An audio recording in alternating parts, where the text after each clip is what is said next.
T show में आप सभी का स्वागत है। ये शो आपको डेली शाम को 6 बजे मिलता है और हम लोग 10-15 मिनट के अंदर ऐसे टॉपिक को डिस्कस करते हैं जहां से एग्जाम में सवाल आते आते हैं। परीक्षा कोई हो, आप इस शो को देखने की आदत बना लीजिए। पिछली कक्षा में हम लोग ने पॉलिटी का पार्ट 1 देखा था। आज हम लोग एक नया टॉपिक देखेंगे। संविधान में जो विभिन्न देशों से हमने प्रावधान लिया है आपके कॉन्स्टिट्यूशन के अंतर्गत, उसके बारे में डिस्कस करेंगे। देखो भाई, संविधान सभा का मैंने पिछली कक्षा में बताया था कि निर्माण हुआ, किसने सुझाव दिया उसका, और उसके साथ ही साथ कौन कौन से जो पोर्टफोलियो हैं वो किसको किसको दिए गए, उसके बारे में हम लोग ने डिस्कस किया था। आज हम लोग देखेंगे कि अपने संविधान में किस देशों से क्या प्रोविजंस लिए गए हैं। देखो, जब संविधान बनाया जा रहा था तो बेस बनाया गया 1935 के एक्ट्स को। बहुत सारे आर्टिकल, डायरेक्ट इनडायरेक्ट, करीबन 250 आर्टिकल्स हमने 1935 के एक्ट से ही हूबहू ले लिया। अंबेडकर साहब के ऊपर आक्षेप भी लगे, भाई आपको हमने संविधान बनाने कहा, आपने कहीं से कॉपी पेस्ट मार दिया। तो अंबेडकर साहब ने कहा, जहाँ से जो जो बेहतरीन चीज़ मिल सकता था वो मैंने अडॉप्ट कर लिया। यही आपको भी करना है। जो भी कंटेंट आपको नोट्स अच्छी अच्छी जगहों से मिले, आप एक जगह अपने उसको सोच को कंपाइल कर लेंगे और अंतिम में आपको सिर्फ वही पढ़ना है। तो हमारा संविधान भी ऐसा रहा, हमने जहाँ से जो हमें बेहतरीन मिला हमने उसको अपने अकॉर्डिंग ढाल करके अपने यहाँ अडॉप्ट कर लिया। अब हम आते हैं क्या क्या कहाँ से लिया गया है उसके बारे में पढ़ेंगे। चलिए, तो अगर परीक्षाओं में डायरेक्ट पूछा जाता है भाई ये चीज़ कहाँ से लिया गया है, जैसे एग्जाम्पल के तौर पे जो प्रस्तावना के शब्द है या कॉन्सेप्ट है प्रस्तावना का, हम भारत के लोग, बी पीपल ऑफ इंडिया, ये हमने यूएसए से ले रखा है। कहाँ से ले रखा है साथी? इसको हमने अमेरिका से ले रखा है। प्रस्तावना के शब्द, या यूं कह लीजिए कि प्रस्तावना जो कॉन्सेप्ट ऑफ प्रियम्बल है, ठीक है, जिसे नेहरू जी ने ऑब्जेक्टिव रेजोल्यूशन के तौर पे संविधान सभा में पहली बार पढ़ा, वो हमने कहाँ से लिया है? यूएसए से इस कॉन्सेप्ट को ले रखा है। इसका ध्यान रखेंगे। अच्छा, प्रस्तावना की लैंग्वेज जो है वो हमने ऑस्ट्रेलिया से ले रखा है। यही मैं आपको बता देता हूँ, अभी आगे पढ़ाऊंगा भी। तो प्रस्तावना की भाषा जो है उसका बेस हमने ऑस्ट्रेलिया का बनाया है और कॉन्सेप्ट इसका हमने लिया है यूएसए से। अगला क्या है? फंडामेंटल राइट, ठीक है, मूल अधिकार। इस समय आपके कुल 6 मूल अधिकार हैं, पहले 7 हुआ करते थे, जिसको हमने 7वें अधिकार को, राइट टू प्रॉपर्टी को, 44वें संविधान संशोधन के द्वारा हटा के उसको जो है अपना लीगल राइट बना दिया। अब वो पार्ट 12 में है और आर्टिकल 300A में रखा गया है। फिर स्वतंत्र न्यायपालिका, यानी कि जुडिशरी जो होगी साथी, आपकी जुडिशरी जो होगी वो इंडिपेंडेंट होनी चाहिए। ये कॉन्सेप्ट भी हम लोग ने यहीं से यूएसए से ले रखा है। जैसे आप लोग पढ़ते होंगे आर्टिकल 50 डीपीएसपी में, उसमें हम लोग ने कार्यपालिका न्यायपालिका को सेपरेट करने की बात की, यानी कि सभी के कार्यों का विभाजन, सभी के अपने अपने काम होंगे, उनके अपने अपने वर्कलोड्स होंगे, सभी उसमें अपने अपने काम को, किसी में कोई जो है इंटरफेयर नहीं करेगा। भाई तुम्हारा काम ये है तुम करो, मेरा काम ये है मैं करे, ठीक है भाई। तो एक स्वतंत्र न्यायपालिका होनी चाहिए, उसमें सरकार का कोई भी हस्तक्षेप या इंटरफेयर नहीं होना चाहिए। ये कॉन्सेप्ट यूएसए से लिया गया। न्यायिक पुनरावलोकन प्रणाली, जुडिकल रिव्यू के तहत सुप्रीम कोर्ट अपने भी चीज़ों को रिव्यू कर सकती है, साथ ही साथ किसी भी पार्लियामेंट्री जो भी सरकार कोई कानून बनाएगी उस कानून को भी रिव्यू कर सकती है। ये कॉन्सेप्ट भी अपन लोग ने यूएसए से ही अडॉप्ट कर रखा है। अगला है, जो अपने न्यायाधीश हैं, चाहे वो सुप्रीम कोर्ट के हों चाहे आपके हाई कोर्ट से हों, उनको हटाया जाना, रिमूवल। एक टर्म यहाँ पे इंग्लिश में ध्यान से पढ़िएगा, एक शब्द यूज होता है रिमूवल।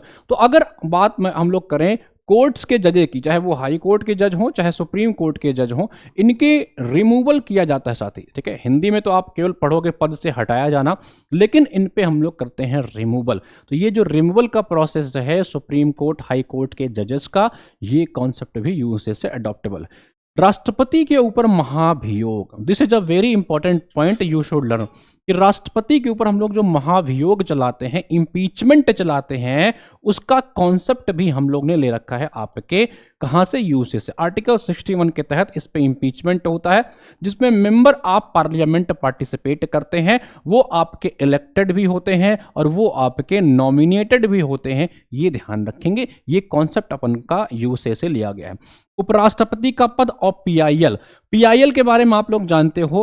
पीआईएल का भारत में अगर पूछे कि फादर कौन है भाई, तो पीएन भगवती साहब के समय में इंडिया में पीआईएल का कॉन्सेप्ट बहुत तेजी से चर्चा में आया। लिख लेना, परीक्षा में पूछा जाता है कि कौन इसको जो है भारत में इनिशिएट करता है, तो वो थे आपके पीएन भगवती साहब, ठीक है।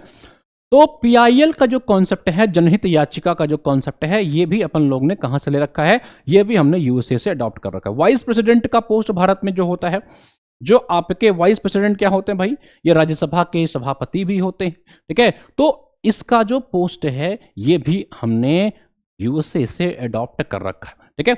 चलिए आगे आते हैं, अगला अगला देखते हैं, नेक्स्ट देश से क्या है। अगला है आपका ब्रिटेन। ब्रिटेन से हमने क्या ले रखा है भाई, ब्रिटेन से ले रखा है rule of law. AV Dicey साहब का कॉन्सेप्ट था, उसको हमने अडॉप्ट कर रखा है। विधि का शासन, कानून का शासन हो, लॉ का शासन होगा। अपने मन से कोई सरकार शासन नहीं करेगी, एक नियम होगा, एक कानून होगा, उसके तहत ही हम लोग क्या करेंगे, शासन प्रशासन करेंगे।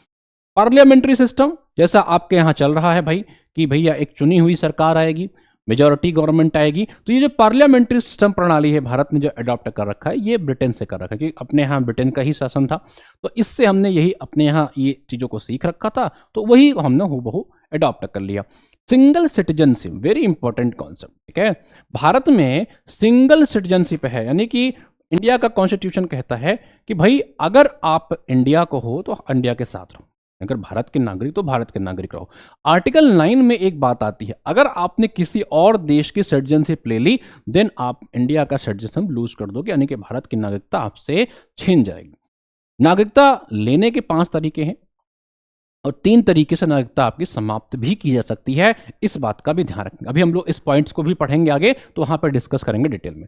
और क्या है आपका बाईकैमरलिज्म, यानी कि द्विसदनीय व्यवस्था, ठीक है, जो अपन ने अडॉप्ट कर रखा है, जो अपने यहाँ चल रहा है, द्विसदनीय व्यवस्था, लोकसभा, आपके राज्यसभा, स्टेट में विधानसभा, विधान परिषदें, ये सारे जो कॉन्सेप्ट हैं ये भी हमने ब्रिटेन से ले रखा है। विधि निर्माण की जो प्रक्रिया होती है, ठीक है, जो भी प्रोसीजर होता है आपके लेजिस्लेटिव प्रोसीजर, ये भी आपके ब्रिटेन से लिया गया है। सर्वाधिक मत के अधिकार पे चुनाव जीत का निर्णय, ठीक है, जैसे मान के चलो कि भाई यहाँ पे परसेंटेज के बेसिस पे किसी का चुनाव नहीं होता कि भाई आपको 25% वोट मिल गए, सामने वाले को हो सकता है 40% वोट मिल जाए, लेकिन यहाँ पे नंबर ऑफ सीट्स डिपेंड करती है। भाई आप वोट परसेंटेज में भले ज्यादा हो, लेकिन अगर आपके पास सीटें ज्यादा हैं तो ही आपकी सरकार बनेगी। तो ये जो कॉन्सेप्ट है, ये जो आधार है, ये भी अपन लोग ने ब्रिटेन से ले रखा। और इसके अलावा रोल ऑफ स्पीकर, स्पीकर का जो रोल होता है, जैसे कहां कहां स्पीकर का रोल होता है, मनी बिल अंतिम निर्णय लेता है, एंटी डिफेंक्शन लॉ पे निर्णय लेता है, ऐसे कई, जैसे आपके जॉइंट सिटिंग होते हैं तो भी वहां पर उसका इंपॉर्टेंट रोल हो जाता है। तो ऐसी कई सारे प्रोसीजर्स आपको देखने को मिलेंगे जहां पे स्पीकर का रोल सबसे इंपॉर्टेंट हो जाता है। तो ये प्रोसीजर भी हमने ब्रिटेन से अडॉप्ट कर रखा है। ठीक है भाई, संसदीय विशेषाधिकार, पार्लियामेंट्री प्रिविलेज मिलते हैं कई सारे, इंडिविजुअल्स भी, कलेक्टिव भी। तो ये कॉन्सेप्ट भी हम लोग पढ़ेंगे आगे, जब पार्लियामेंट वाला टॉपिक पढ़ेंगे तो ये कॉन्सेप्ट भी हम लोग ने ब्रिटेन से अडॉप्ट कर रखा है। साउथ अफ्रीका से क्या लिखा है, साउथ अफ्रीका से procedure for amendment of constitution, ठीक है।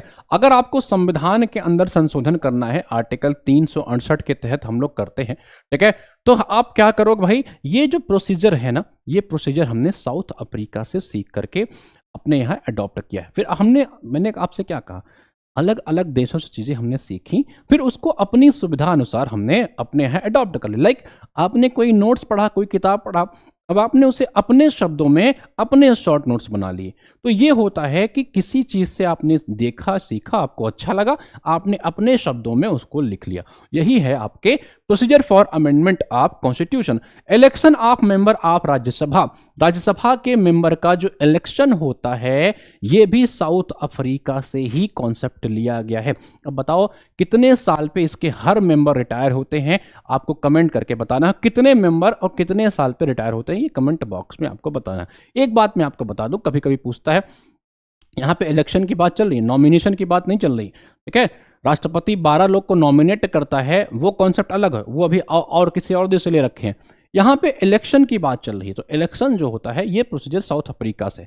आते हैं कनाडा पे भाई, ठीक है। कनाडा की तरफ बढ़ेंगे तो जहां जहां पे आपको लगेगा कि स्ट्रॉन्ग सेंटर का कॉन्सेप्ट आ रहा है, जहां आपको लगेगा सशक्त केंद्र की बात चल रही है, आपको कनाडा का कॉन्सेप्ट याद आना चाहिए, ठीक है भाई। इसके अलावा शक्तियों का वितरण, डिस्ट्रीब्यूशन ऑफ पावर्स, अवशिष्ट शक्तियां जो होंगी केंद्र के पास होंगी, सब कुछ बांट दो, जो बचेगा वो सेंटर के पास होनी चाहिए। फिर सेंटर यहाँ पे पावरफुल हो रहा है, तो जैसे ही आपको दिखाई पड़े कि भाई केंद्र सरकार पावरफुल हो रही है, तो आपको तुरंत कनाडा का कॉन्सेप्ट याद आना चाहिए।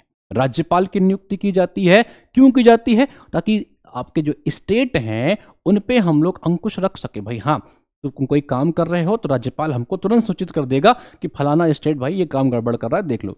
तो अगर वहां पे आपके गवर्नर को नियुक्त किया जा रहा है, गवर्नर को अपॉइंटमेंट वहां पे किया जा रहा है, तो इसका मतलब है कि केंद्र उसको कर रही है। और केंद्र इसका काम क्यों करती है? ताकि राज्यों के ऊपर केंद्र नजर बना करके रख सके। यानी कि फिर यहाँ पे केंद्र आपको सेंटर मजबूत होता दिखाई पड़ा, देन कनाडा का कॉन्सेप्ट आपको याद आना चाहिए। क्लियर है बात? चले, उच्चतम न्यायालय का परामर्शी न्याय निर्णय। ठीक है भाई, advisory jurisdiction of supreme court, article 143। याद है आई लव यू वाला कॉन्सेप्ट? ठीक है, ये मैं आपको बताऊंगा आगे चल के ये कॉन्सेप्ट क्या होता है। अभी अगली जब हमारी ये शो आएगा तो उसमें बहुत अच्छे से बताएंगे। अभी याद रखना कि इसके तहत आर्टिकल 143 के तहत जो एडवाइजरी जुरिडिक्शन है आपके सुप्रीम कोर्ट की, वो भी हमने कनाडा से ही अडॉप्ट कर रखा। नेक्स्ट क्या है आपका?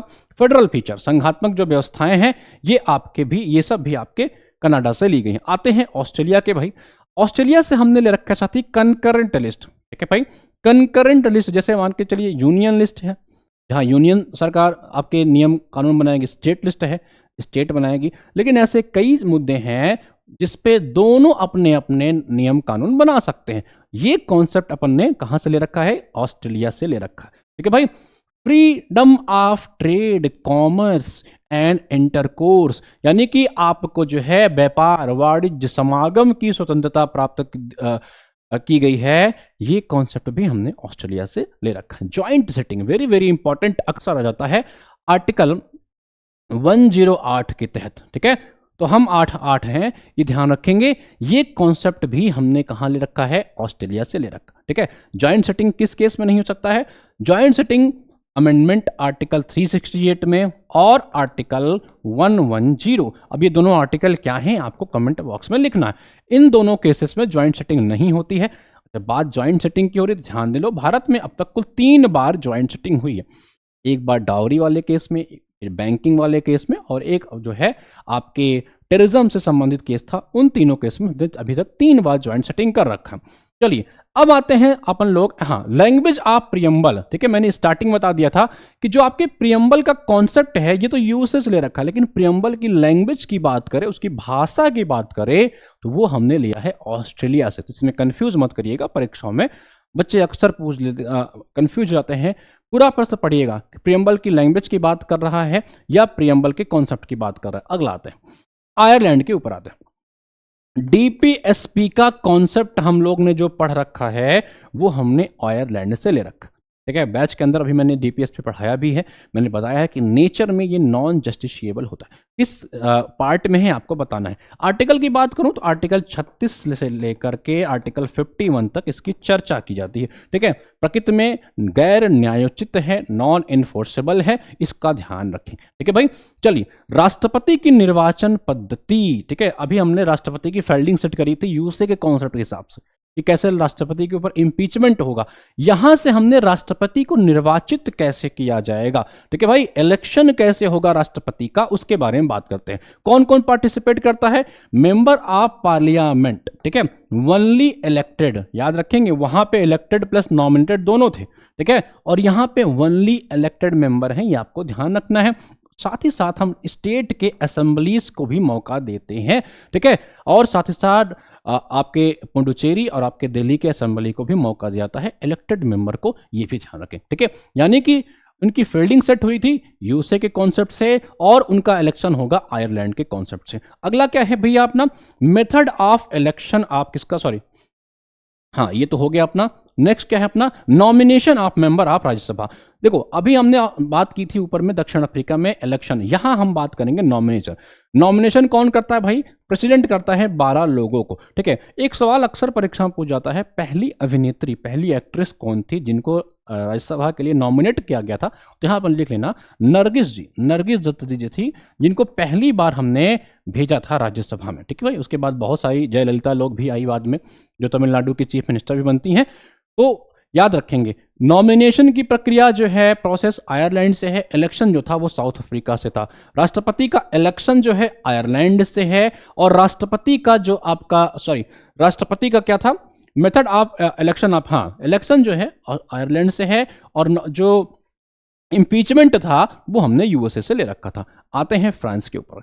देखो, रिपब्लिक सिस्टम जो भारत का है, रिपब्लिक का क्या मतलब होता है भाई? रिपब्लिक का मतलब होता है कि यहाँ जो हेड ऑफ स्टेट होता है, ठीक है भाई, जो राज्य का प्रमुख होता है, राज्य का प्रमुख कौन होता है भाई? प्रेसिडेंट होता है, ठीक है, वो चुना जाएगा, उसका इलेक्शन होगा। अभी हमने पढ़ा इलेक्शन का प्रोसीजर कहां से लिया रखा है, तो राष्ट्रपति यहां पे चुन करके आएगा। यूके की तरह नहीं कि किसी एक राजघराने से राष्ट्रपति आ रहा है, एक राष्ट्रपति यहां पे आएगा। जरूरी नहीं कि उसी का खानदान वाला भी राष्ट्रपति बनेगा। राष्ट्रपति भारत में, उसका इलेक्शन होगा, पूरा प्रोसीजर है कैसा उसका इलेक्शन होगा। तो ये रिपब्लिक होता है भारत। ये कॉन्सेप्ट हमने फ्रांस से ले रखा है। जो लिबर्टी के, इक्वलिटी के, फ्रेटर्निटी के आइडियाज है अपने संविधान में, वो भी हमने फ्रांसीसी क्रांति से ही सीख करके अडॉप्ट किया है। रूस से आते हैं भाई, अपना मित्र देश भी रहा। फंडामेंटल ड्यूटीज जो हमने अडॉप्ट करी संविधान में, बाद में 42वें संविधान संशोधन के द्वारा 1976 में कुल 11 ड्यूटीज हैं अपनी, ठीक है भाई। और किस कमेटी के हिसाब से? स्वर्ण सिंह कमेटी। कौन कमेटी थी? स्वर्ण सिंह की कमेटी थी। इन्होंने सुझाव दिया था फंडामेंटल ड्यूटीज के बारे में। 10 थे, बाद में हमने 11वां भी ले लिया 6 से 14 साल के बच्चों के एजुकेशन की बात करने के लिए। किस संविधान संशोधन द्वारा उसको अडॉप्ट किया गया था, ये कमेंट बॉक्स में आपको लिखना है, ठीक है। तो ये जो ड्यूटी है फंडामेंटल ड्यूटीज, ये तत्कालीन यूएसएसआर से लिया गया था, जो आज का रशिया है। फंडामेंटल ड्यूटीज के साथ साथ आइडियल ऑफ जस्टिस, चाहे सोशल हो, चाहे इकोनॉमिक हो, चाहे पॉलिटिकल हो, जो आपके प्रियम्बल में इंट्रोड्यूस किए गए हैं, वो कॉन्सेप्ट भी हमने रशिया से ले रखा है। तो ये कहां कहां, किन किन देशों से क्या क्या हमने अडॉप्ट कर रखा है, ये आपको समझना है। अब थोड़ा सा जर्मनी की बात कर लेते हैं। फंडामेंटल राइट्स का जो सस्पेंशन होता है इमरजेंसी के समय, ये कॉन्सेप्ट भी हमने जर्मनी से ले रखा है, ठीक है भाई। अच्छा, एक बात और, कौन कौन से फंडामेंटल राइट ऐसे हैं जो इमरजेंसी में भी सस्पेंड नहीं होते हैं, ये भी आपको बताना। जितने प्रश्न मैं आपसे पूछ रहा हूं, आपको कमेंट बॉक्स में बताना, नहीं तो अगली कक्षा में मैं इन सारे प्रश्नों का जवाब दे दूंगा। जापान से हमने लिखा है प्रोसीजर एस्टेब्लिश बाय लॉ, विधि द्वारा स्थापित प्रक्रिया जो होगी वो हमने जापान से ले रखा। रूल ऑफ लॉ कहां से लिया गया था भाई? अभी जस्ट पढ़ा हमने। रूल ऑफ लॉ कहां से लिया गया है? ये लिया गया था आपका यूके से, ठीक है भाई। चलिए, उसके अलावा मैंने कहा कि बहुत सारे प्रोविजंस, करीबन 250 आर्टिकल ऐसे थे जो हमने गवर्नमेंट ऑफ इंडिया 1935 के एक्ट से अडॉप्ट किए। जैसे आपके फेडरल स्ट्रक्चर, प्रोविंशियल की ऑटोनॉमी, आपकी इमरजेंसी के कई सारे ऐसे प्रोविजंस हैं, और पब्लिक सर्विस कमीशन, ठीक है भाई। तो याद रखेंगे, ये इंपॉर्टेंट चीजें हैं जो भारतीय संविधान में अलग अलग, मूलतः मोस्ट इंपॉर्टेंटली 10 देशों से हमने अडॉप्ट किया, और 64-65 लाख रुपए खर्च किए गए पूरा का पूरा संविधान बनाने में। कई सारे देशों के संविधान को हमने टटोला। कई लोग इसे उधारों का थैला भी कहते हैं, हालांकि वो गलत है। हमने किसी से सीखा है, ठीक है, और उसको अपने सुविधा अनुसार हमने अडॉप्ट कर लिया है, ठीक है। तो ये पूरा का पूरा कॉन्सेप्ट आपका क्लियर हो जाता है। अगर आप तैयारी कर रहे हैं यूपी पीसीएस की, आरओ की, या किसी भी परीक्षा की, असिस्टेंट प्रोफेसर टीचिंग एग्जाम्स की, तो आप हमारे बैचेस के साथ जुड़ सकते हैं। एचएन अध्ययन का ऐप डाउनलोड कर लीजिए। ऐप के ऊपर आपको पूरा क्लास, नोट्स, टेस्ट सब कुछ मिल जाएगा, ठीक है। बैच का लिंक इस वीडियो के कमेंट बॉक्स और पिंड मैसेज में भी होगा। ये जो मैं आपको शो करा रहा हूँ टी शो, इसको आप कभी भी देखिए। इसका टाइम होगा शाम को 6 PM पे। इसकी प्लेलिस्ट बना दी गई है।